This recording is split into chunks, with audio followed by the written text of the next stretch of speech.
60% de incidencia en las infracciones cometidas por el transporte público son por cobros excesivos y por abusos que cometen los pilotos al volante. Autoridades investigan asesinato del director de Fraijanes 2 cometido ayer, quien al parecer había recibido amenazas.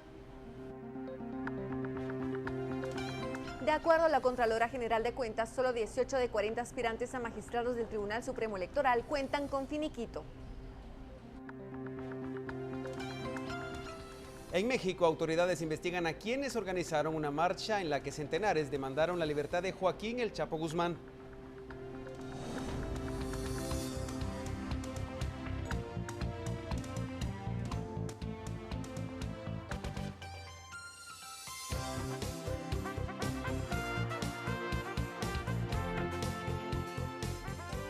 Esta es la emisión regional de Noticiero Guatevisión con Diana Ruiz y Alejandro Vidal. 6 de la tarde en punto y así comienza esta segunda emisión de Noticiero Guatevisión. Gracias por confiar en el trabajo que realizamos. Es un placer acompañarles, tenemos las noticias ya listas para usted. Comenzamos entonces y vamos de lleno a la información. La Superintendencia del Transporte Público, encargado de supervisar las 109 rutas distribuidas en toda la ciudad, ha impuesto 52.000 multas desde que dio inicio en el año 2010. En promedio se estima que circulan 2.776 buses rojos y 445 buses del transurbano. El 60% de incidencia de las infracciones cometidas es por cobros excesivos de la tarifa y el resto por abusos que cometen los pilotos al volante.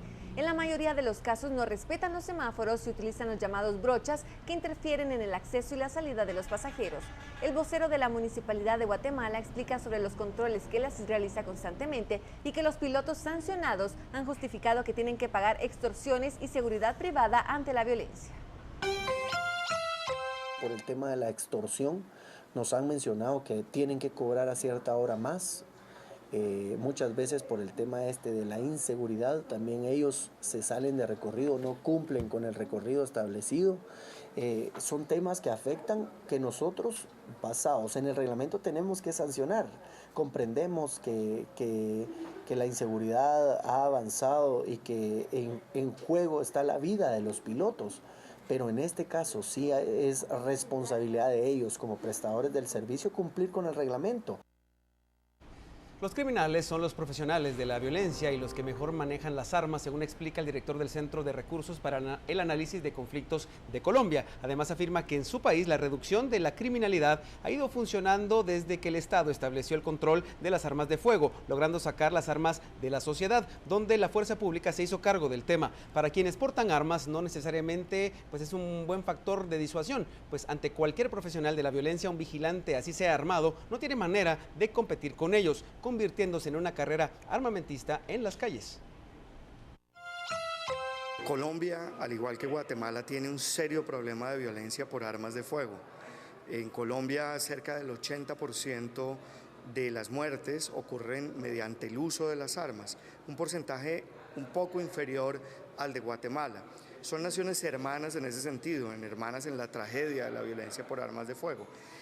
Y lo que funciona es la posibilidad de sacar las armas de la sociedad para cometer la violencia.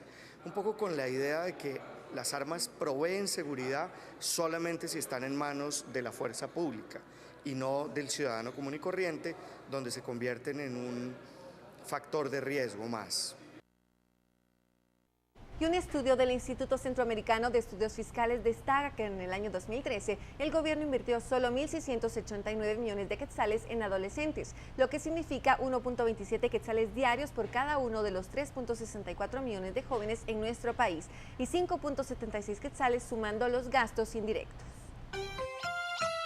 De la inversión indirecta, que es el 80%, también alrededor del 75% está haciendo educación, y aquí llamamos la atención porque es básicamente por la sobriedad que existe en el sistema educativo. Ha sido del 13% en promedio para la primaria, es decir, que las y los adolescentes se encuentran pueden tener hasta 15 años en sexto primaria.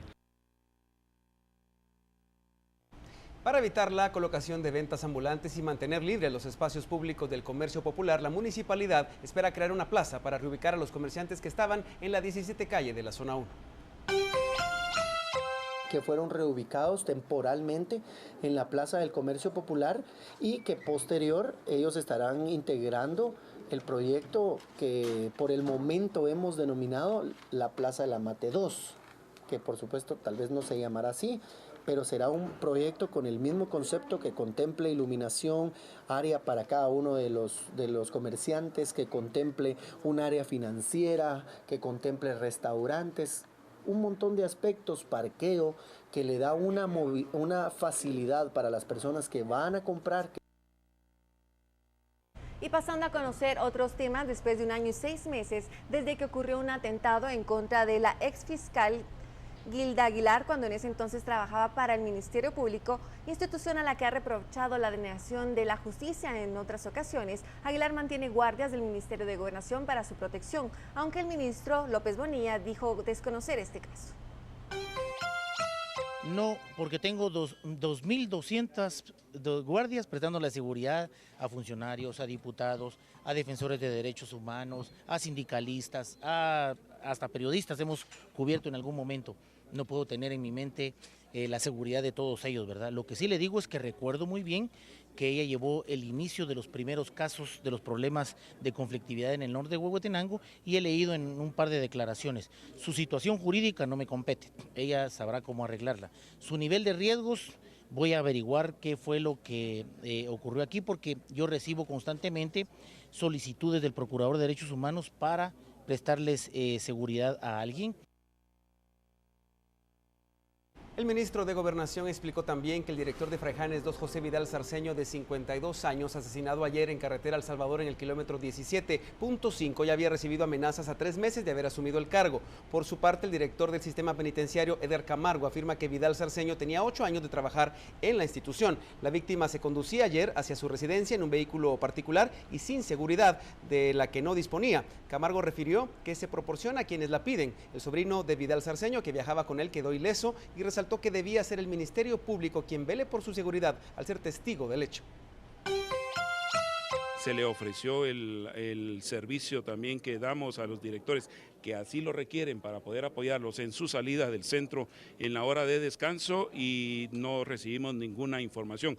Tengo entendido que no recibió el apoyo porque lo fueron a traer en un vehículo particular de algún familiar. De que le habían mandado un mensajito de texto, ¿verdad?, indicándole de que estaba amenazado. Y así vamos rápidamente a la publicidad. Al volver tendremos un repaso de los hechos que son noticia en el plano internacional. En efecto, Diana, además, la Contralora General de Cuentas informa que solo 18 de 40 aspirantes a magistrados del Tribunal Supremo Electoral cuentan ya con su finiquito. Así es.